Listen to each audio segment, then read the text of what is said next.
السلام عليكم ورحمة الله وبركاته ولا يو دمانت وايدين سلامي halkan waxaan rabaa inaan idinku soo gudbiyo fariin waliba digniin ah oo raba in la gaarsiiyo cid walba oo qusayso waxa soo baxay niman burcad ah oo ku qaraabta culimada sawirkooda iyo magacooda waxaan rabaa inaan idin sheego ilaa hadda meelaha ay la xiriireen oo qaar kamidana ay lacag ka dhaceen iyo qaabka ay dadka u dhacaan maraakista ilaa hadda ay la xiriireen oon ogaaday waxaa kamida masaajidka Salman al-Faris oo magaalada Boosaaso ku yaala waxay la xiriireen imaamka masaajidka Sheekh Maxamuud Ciise Fiimto lacagna way ka qaateen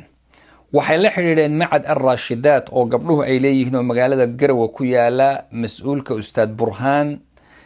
lacagna way ka qaateen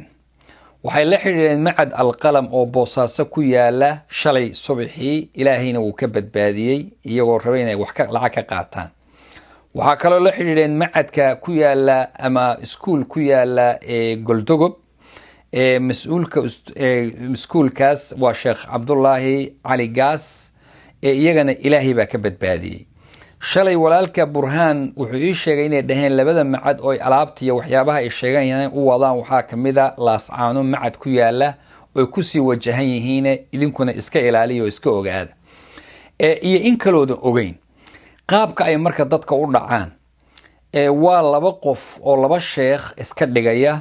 mid kamida aniga ayaa waxay wataan sawirkayga sawirro badan oo arki doontaan oo la idin tusayo sawirradaas ay wataan telefoon dibadda ah oo sida Mareykanka laga dhigibaa la saaraya sawirka WhatsApp-ka ayay ka soo wacayaan qofka waxay dhahayaan waxaan nahay waa Sheekh Axmed qofka la hadlaya aniga iga dhigayaan Sheekh Axmed Nuur baan ahay oo Mareykanka jooga alaab baan u soo dirnay masaajidkaaga ama markaskaaga qolo waliba wixii ay u baahan yihiin hadday noqon lahaayeen mukayaf hadday noqon lahaayeen ilaa wadanka kuleyl baa ka jira haddii ay noqon lahaayeen kombiyuutarro hadday noqon lahaayeen agoon la tafriiqiyo oo wax la siiyo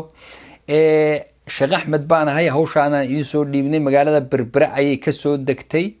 Sheekh Hebel baa wada waa mid kale isaguna localko gudaha sheekh kale joogay ka dhigayaan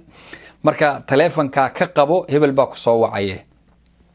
kii kala soo wacaya wuxuu leeyahay alaabtii hadday soo degtay bawr baan soo saarnay halkaasaan soo maraynaa marka khadkii baa lagu jirayaa markana wacaya oo iska dhigi Mareykanka anigii laga dhigayo oo sawirkaygii wata iyo hadalkaygii waxyaabaha cajabta badan la yaabay waxay yiraahdeen culimadaas ila soo wacdo arinta ii sheegay sawirkaagii iyo codkaagii iyo hadalkaagii baa la is saaray marka shakiba nama gelinba inaad adiga tahay kadib waxaa la leeyahay alaabta halkay soo mari saa u soo socoto waxaa la tuule Hebel baanu maraynaa oo idin dhow baabuurkii baa naga jabay meeshuna waa tuule yar kaararka waxaan wadanaa anaga bangiyada adduunka ka shaqeeya lacag marka kaashaho wadanka ma hayno marka lacag degdega u baahanahay ma soo tuuri kartaa inta qofkii saasoo ku tuuraya mid kale wuxuu leeyahay shurtadii ama booliskii baa halkaan nagu qabtay baabuurka insurance iyo fulaan ma lahayn marka lacag baa lagu haystaa halkaasaan maraynaa ma soo tuuri kartaa marka waa soo tuuraya sida marka lacagta loo tuuro ayaa teleefanadii la xidhanaya lacagta xagee lagu tuuraa marka ilaa hadda inta la dhacay dadka waxa lacagta lagu tuuraa teleefanka lagu diraay waa magaalada Burco ayaa lagu diraa telefonada waa la ii soo diray mar raba inaan soo saar halkan laakiin wiilasha la dhacay culimadu way ii soo direen telefonada qaarkood laakiin waa magaalada Burco inta ilaa hadda lacagta laga qaatay ninku wuxuu leeyahay halkan aan taagnahay telefonka ku dir lacagta marka dabcan telefonkii baa lagu tuuraya markii lagu tuuro ayaa kii kala hadii loo yimaado wuxuu leeyahay aniga nin baa iga dirsaday lacagtan ii keenay waanu xawilay waa kala tagnay marka qaabkaasi waa qaabka ay dadka u dhacaan waxay isku darayaan sawirkii culimada iyo codkoodii oo la sameeyay iyo qof professional oo sidii culimadii camal u hadlaaya waxaan runtii aad iyo aad aan uga raali gelinayaa walaalaha magacayaga iyo sawirkayaga lagu dhacay waxaan ilaahay u weydiinayaa bedel ka khayr badan inuu ilaahay idin siiyo haday arintaas wax tusi waxay ku tusinaysaa kalsoonida dadku ay culimadooda ku qabaan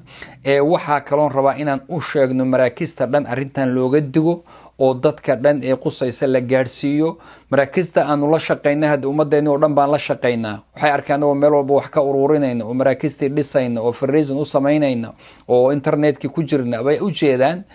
Kenya iyo Soomaaliya iyo meel walba ayay arrintaasi yaan kala shaqaynaa ummadii. marka qolo walba waa u digayaa waa inay hawsha iska hubiyaan oo iska ogaadaan oo haddii berri la yidhaahdo Sheekh Axmed baan ahay dambe iska hubiya insha allahu tacaala. dad badan iyo qaabkaad wuxuu hubisaan waa taqaanaan. waxaan rabaa oo kale inaan iyagaan idhaahno ilaahay subxaanahu wa tacaala nimanka burcadka ee culimada ku qaraabanaya ee beenta sheegaya ee maaragtay dhaca iyo sariqada ku jira ee qaraasinada waaweyn noqday inuu ilaahay subxaanahu wa tacaala hadduu hidaayo u qoray soo hanuuniyo hadduusan u qorin ummadda ilaahay inuu ka qabto. waxay ka mid yihiin burcadka, waxay ka mid yihiin jidgoyska, kuwa ummadda dhacaya oo magacyada kala duwan ku dhacaya bay ka mid yihiin. allah hadduu hanuun u qoray ha soo qabto, ilaahay oo ha soo hanuuniyo, haddii kalena ilaahay ummadda ha ka qabto. digniintaana ummadda hala wada gaadhsiiyo oo ha laga digtoonaado insha allahu tacaala. jazaakum allahu khayr, baaraka allahu fiikum, assalaamu calaykum waraxmat ullaahi wabarakaatu.